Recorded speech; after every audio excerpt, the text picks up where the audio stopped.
Not that you fucking record. Ah, you dick.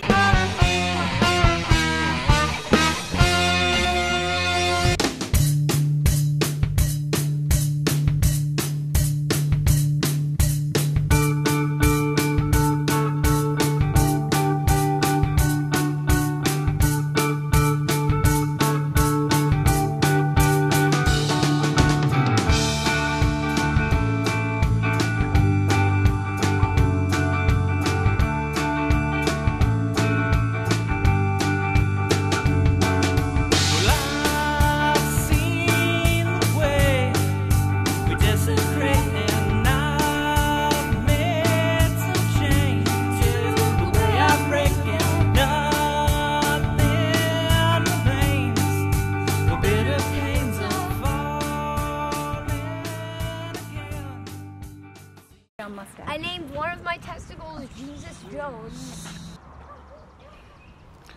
Welcome back, friends.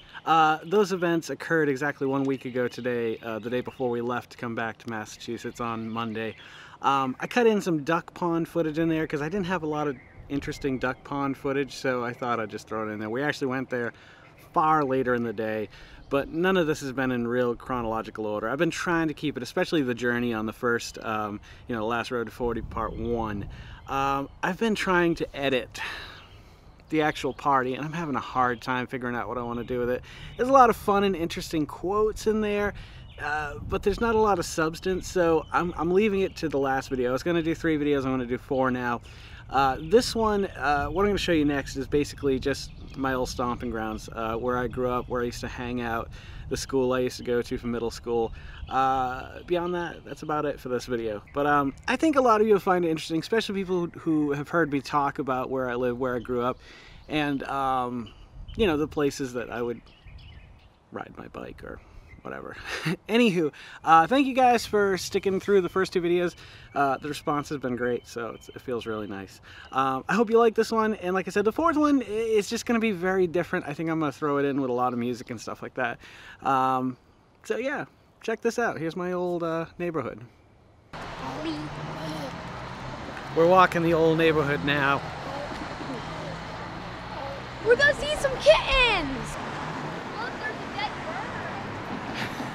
My son just found a dead bird. Anywho, this is the old railroad tracks. I would walk them all summer long, up and down. You never know what you'd find down there, so. There was a dead bird on the ground. Was there? Yeah, there was like black around it. This house wasn't here until like, I don't know, 20 years after I lived here. That street down there, that's Walnut, I think. I can't remember. Anywho, my friend Rich lives down there still. There's a cool graveyard down there. This used to be my friend Michaela's house. On this porch, it used to be closed in.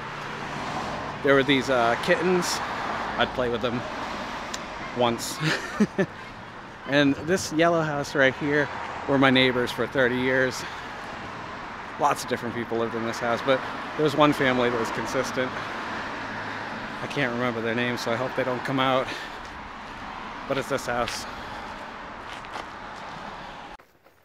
So those stairs that were on that yellow house in the previous shot there, that's actually the very first time I ever really started to learn how to play guitar. I was about 10 years old, and one of these many people that lived in that house actually used to stand outside, and he'd play guitar for, or not stand outside, he'd sit on the stairs. Ooh, mail. Anyway, so he would sit out on the stairs and play guitar, and it's kind of what inspired me to want to play guitar. So my parents got me this shitty little silver tone acoustic through Sears, and that's when I first started to learn. But my fingers were really small then in hands, and I couldn't really do it. And this little beauty coming up is my old house. There used to be a yard here and a giant tree in the back of the yard. This was all grass at one point, and the tree, you can still see the stump, yeah, like back there. And they still haven't replaced the front porch, apparently. But they did fix the gutters, because those are a wreck. Now apparently you can just park here on the sidewalk.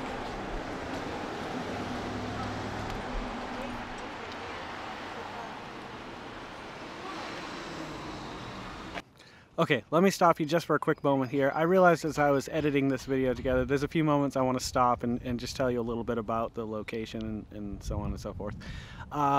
This is the house I grew up in. My dad passed away when I was 7 and we moved there, I can't remember what year, 82.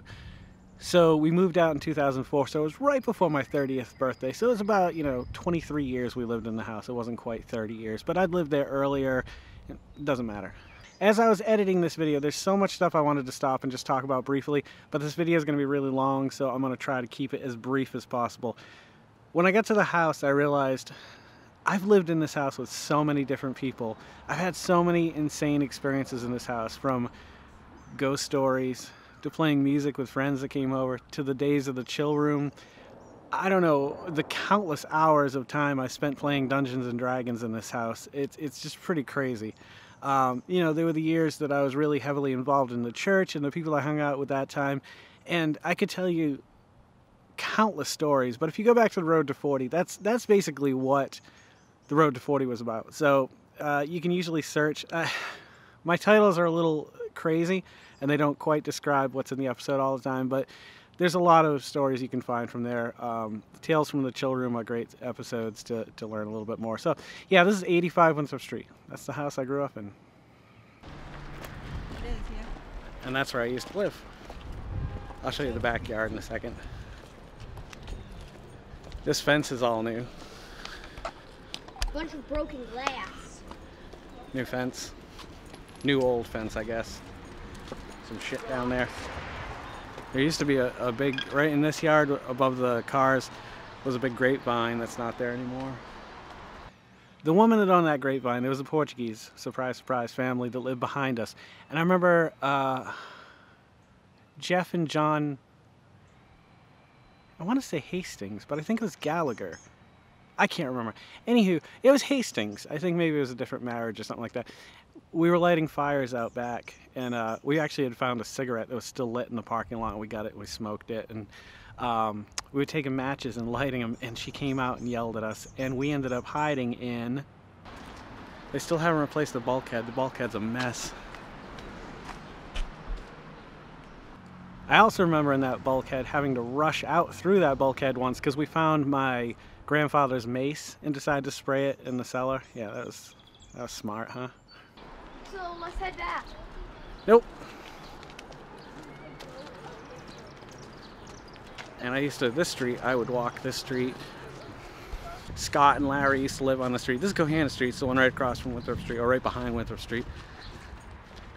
Wow, check this out.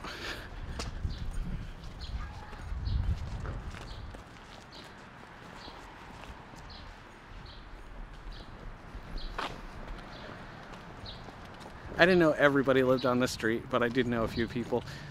That house over there, you don't really need to see it.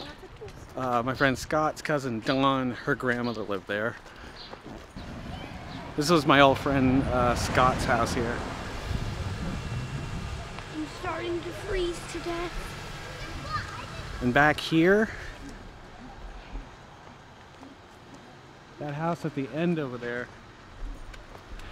that house used to be owned by, it's this old Italian woman. She only wore black because her son had died, who was in the mafia. Here's the railroad tracks, the other end. Where are you gonna walk? Griffin, don't drag them. And that's my friend Scott's house right there. It is? Stop who? Gonzalez. Yeah, come on, When we were young, we used to build forts back there. I remember I'd give a kid who wanted to wrestle one day. I don't even remember his name. A DDT, if you know what that is. Look up Jake the Snake Roberts. And I knocked the wind out of him. That's the first time I'd ever seen anybody had the wind knocked out of him. I thought I freaking killed him. It was insane. Okay, so the kid's name was Jason. I remember it now. I don't remember his last name. I was coming home from school one day. We always used to wrestle. We loved wrestling as kids. And he wanted to wrestle. And I was just like, I got my school clothes on. I'm going to go home, do my homework. I'll come back out. I'll beat the tar out of you. He wouldn't give up. He wouldn't relent. And then finally, I don't know how it happened. He was grabbing me around the waist, so I grabbed his head under my arm. and I dropped a DDT on him. It was pretty badass. And I knocked the wind out of him. Now, up to this point in my life, I know I've told this story on the road to 40. I'd never seen anybody with the wind knocked out of them before, and I thought I killed him, and I didn't know what to do, so I grabbed Scott's older brother. I said, I think he's hurt, and I ran home. Yeah, I wasn't a very concerned child, I guess. We're gonna skip my elementary school and cut through the Elks, which they used to do a carnival in this parking lot. Oh wow, wait a minute. I don't think it's there anymore. The Elks parking lot? Oh, that's where the... Okay, so now it's a Walgreens.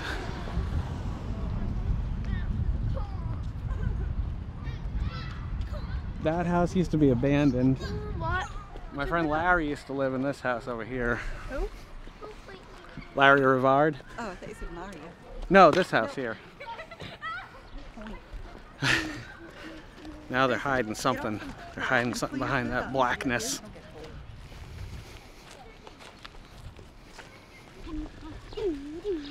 This place used to be an old billiards hall. It might still be, I don't know. Is it non-existent? There is no more Elks. Only Zool. Can I talk to Dana? There is no Dana, only Zool. What a lovely singing voice you must have.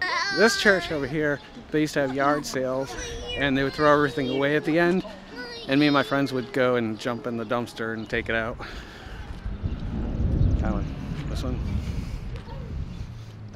That's the old Taunton Mall right there. That was a shithole of a mall. One level. I don't even think there's even like stores there anymore. We could go in, but we don't have time. We ordered pizza. The old Taunton Mall. The old Taunton Mall was the hangout. It was the hot spot before the new, not Emerald Square. Well, Emerald Square Mall did open in between that time, but Silver City Galleria was the new mall.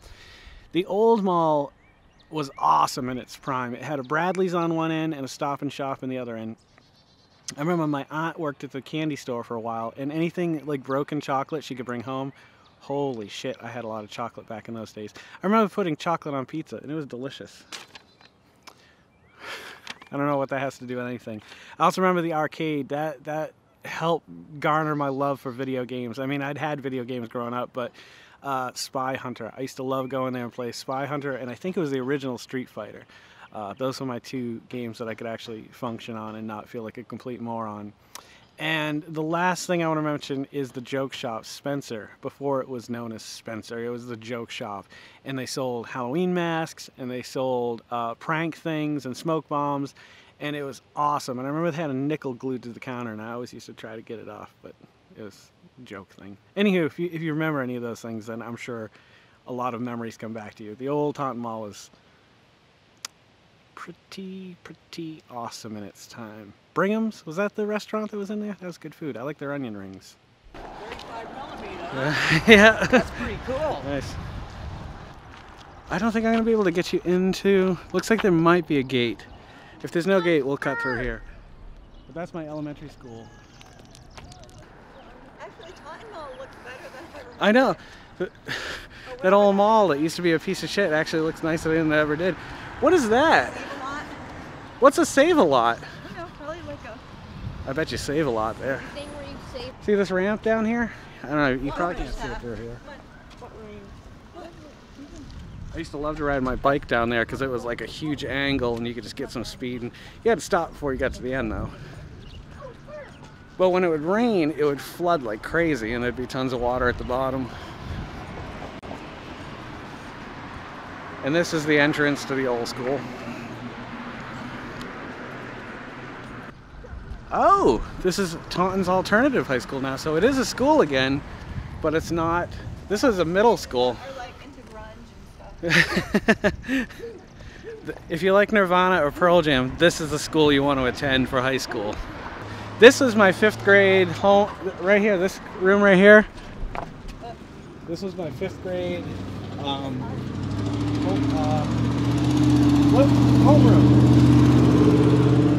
And that church over there, that's Winthrop Street Baptist Church. I went to that church when I was growing up. It's actually, they've been made a lot of improvements. There was a steeple though that was huge, and we used to be able to sneak up in there and we'd climb up the steeple. Probably went like, I don't know, 40, 50, 60 feet in the air. It was pretty big. This alley over here, I'm going to show you. This is, I used to enjoy spending time here. I don't know why, but take a look.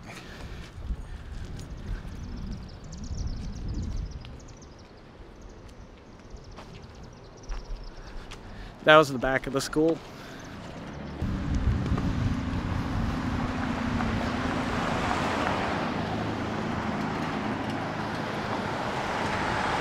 It's weird to see all this stuff again. Like, it brings back a lot of memories, things I hadn't thought about in years, and it's just kind of neat to be back. Unfortunately, it's kind of sad that we've only got 1.5 more days. The rest of today and then tomorrow. Then Tuesday morning we're leaving, so. I did get some Panucci fudge today though that was perfect. Carol thought it was a little mushy, but I didn't care. It's the flavor. And this Walgreens over here used to be the Elks Club. Actually, it was an abandoned building, and behind it was the Elks Club. Oh, look at that. Like a...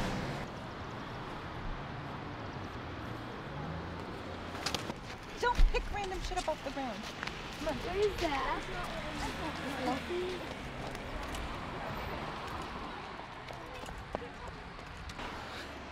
That's the wall I used to walk home on every day. Going to school, 4 years. This is a new building. However, this church used to be called the Portuguese American Baptist Church, and my father actually started this church here. There's really nothing left of what it once was, but there it is. Built out of stone by his own hands, just 2 hands, that's it. He built the whole damn thing, it was crazy. That's the parsonage for Windsor Street Baptist Church. David Swenson, the guy that performed the ceremony, Reverend, that performed the ceremony for our wedding, lived there. Carol used to work here. High healthcare. And I spent a lot of time riding bikes over here in this parking lot. Here's another wall.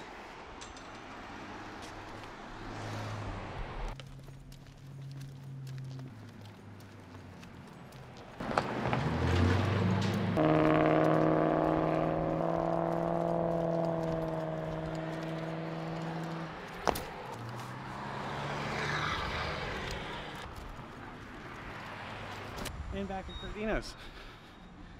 So that's my old stomping grounds when I was growing up. So all these places I've talked about on the vlog before, there they are. Thanks for having us, Taunton.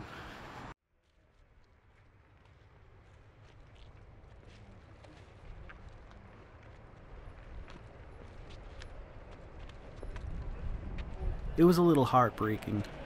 I dreamed for years of taking my boys on this same walk around this tiny little neighborhood I'd grown up with.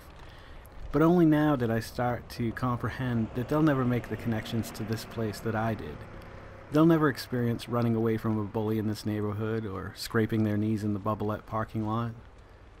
Sure, they may take great wonder in the stories that I tell them as we walk by these places, but they'll never experience the moment here in this place like I did.